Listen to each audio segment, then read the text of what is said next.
जय माता दी। माँ महागौरी अष्टम स्वरूप हैं, शुद्धता, सौम्यता और कल्याण की अधिष्ठात्री।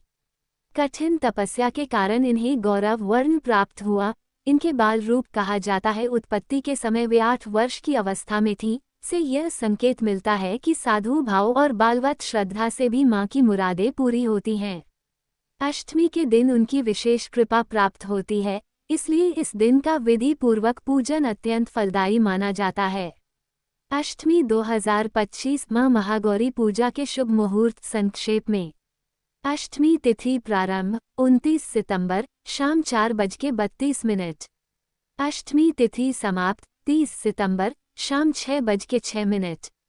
ब्रह्म मुहूर्त 4:46 5:34 प्रातः। सूर्योदय 6:22 प्रातः। सूर्यास्त 6:11 शाम।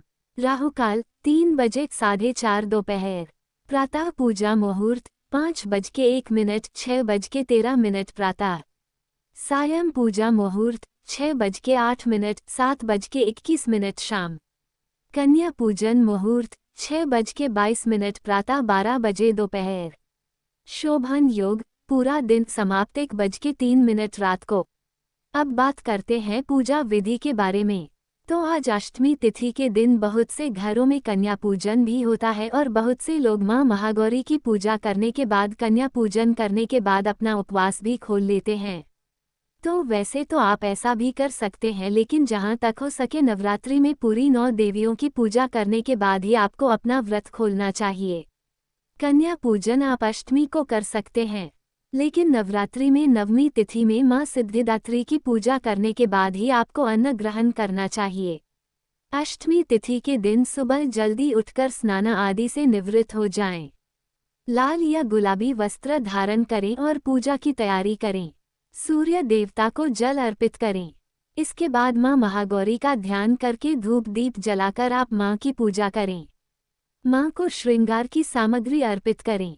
और क्योंकि अगर आपके घर पर अष्टमी के दिन कन्या पूजन होता हो तो कन्याओं के लिए जो भोग है वह भी स्नान करके पहले ही तैयार करके रख ले, क्योंकि जब आप अग्नि करेंगे तो वही भोग पहले अग्नि देवता को अर्पित किया जाएगा, माता रानी को अर्पित किया जाएगा। इसके बाद कन्याओं को आप उसे प्रसाद रूप में देंगे। माँ महागौरी की पूजा करते समय सभी नवदुर्गाओं का ध्यान करें।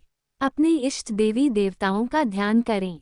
कलश का अखंड ज्योत यदि आपने जलाई है, कलश की स्थापना यदि की है तो कलश में वास करने वाली सभी शुभ शक्तियों का आह्वान करें।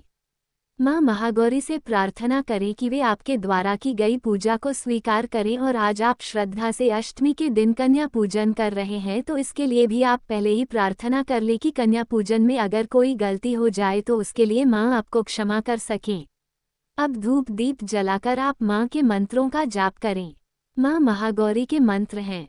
ओम देवी महागौर्या नमः। प्रार्थना मंत्र श्वेते वृषे समारूढ़ा श्वेतांबर धरा शुच महागौरे शुभम दद्यान महादेव प्रमोद। स्तुति मंत्र या देवी सर्वभूतेषु माँ महागौरी रूपेण संस्थिता नमस्तस्य नमस्तस्य नमस्तस्य नमो नमः। मंत्र जाप के अलावा माँ की कथा का पाठ या श्रवण करें। यदि श्री दुर्गा सप्तशती का कोई भी अध्याय रह गया हो तो आज आप पूर्ण कर लें। पूर्णाहुति हवन करें। सबसे अंत में कपूर जलाकर आरती उतारें और फिर माँ को भोग लगाएं। महागौरी की पूजा विधि विधान से करने के बाद ही आपको कन्या पूजन करना चाहिए। और कन्या पूजन के लिए 5, 7, 9 या 11 कन्याओं को सादर आमंत्रित करके, जिनके साथ एक बटुक भैरव यानी एक छोटा बालक भी हो, उनकी भी पूजा करें। सभी को साफ सुथरे आसन पर पूर्व दिशा की ओर मुंह कराकर विराजमान कराने के बाद सभी के माथे पर तिलक लगाएं। कन्याओं सहित पटुक भैरव को भी आप प्रसाद में हलवा, पूरी, चना, नारियल आदि दें और उसके बाद जो भी व्यंजन, जो पकवान, सात्विक भोजन आपने बनाया है वह भी आप उन्हें दे सकते हैं। बाद में उन्हें दक्षिणा और फल, मिठाई आदि देकर सभी के पैर छूकर उनका आशीर्वाद लेकर सम्मान सहित विदा करें। और पूजा पाठ में या कन्या पूजन में हुई गलतियों के लिए सच्चे मन से माँ गौरी से क्षमा याचना भी करनी चाहिए। अब बात करते हैं कलश के ऊपर रखे नारियल की। क्योंकि बहुत सी जगह पर कन्या पूजन के समय कलश के ऊपर के नारियल को हटा लिया जाता है और उसे तोड़कर प्रसाद रूप में सभी लोगों में बांटा जाता है। कन्याओं को भी बांटा जाता है। तो अगर आपके यहाँ पर यह परंपरा हो तो आप भी नारियल तोड़कर कन्याओं को प्रसाद रूप में दे सकते हैं। और जिन लोगों के यहाँ ऐसा नहीं करा जाता है, वह लोग नारियल को आसपास के देवी मंदिर में रख सकते हैं या फिर बहते जल में प्रवाहित कर सकते हैं। इस प्रकार से अष्टमी तिथि के दिन कन्या पूजन करने के बाद जो भक्त अपना उपवास खोलना चाहते हो वह माता रानी को अर्पित किए गए भोग से अपना उपवास खोल सकते हैं। ध्यान रखें, अष्टमी तिथि के दिन आप एक समय ही भोजन कर सकते हैं।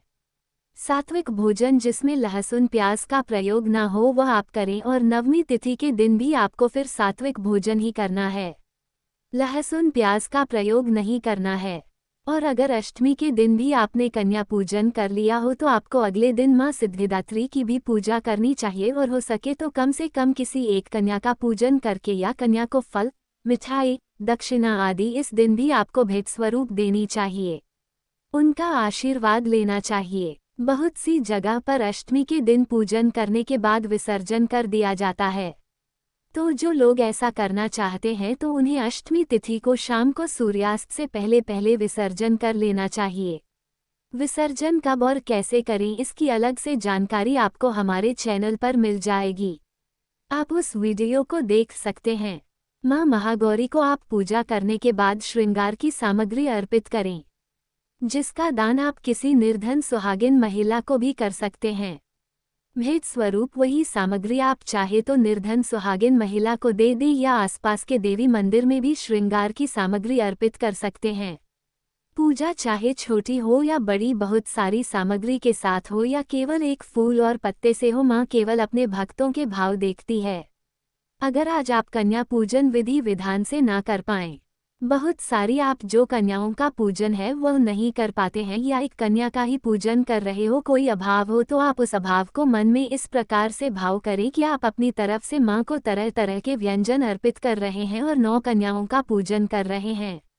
इस भाव से यदि आप पूजन करेंगे और माँ से प्रार्थना करेंगे कि वे अगली नवरात्रि तक आपके इस अभाव को यदि दूर कर सके तो उनकी अति कृपा होगी, तो निश्चित ही माँ आपकी सुनेगी और आपके जीवन के सभी दुख, सभी आर्थिक अभावों को दूर करके आपको अपना आशीर्वाद देंगी। जय माता दी। यदि आपको यह वीडियो पसंद आया हो तो इसे लाइक करें, अपने प्रियजनों के साथ शेयर करें और चैनल को सब्सक्राइब करना न भूलें।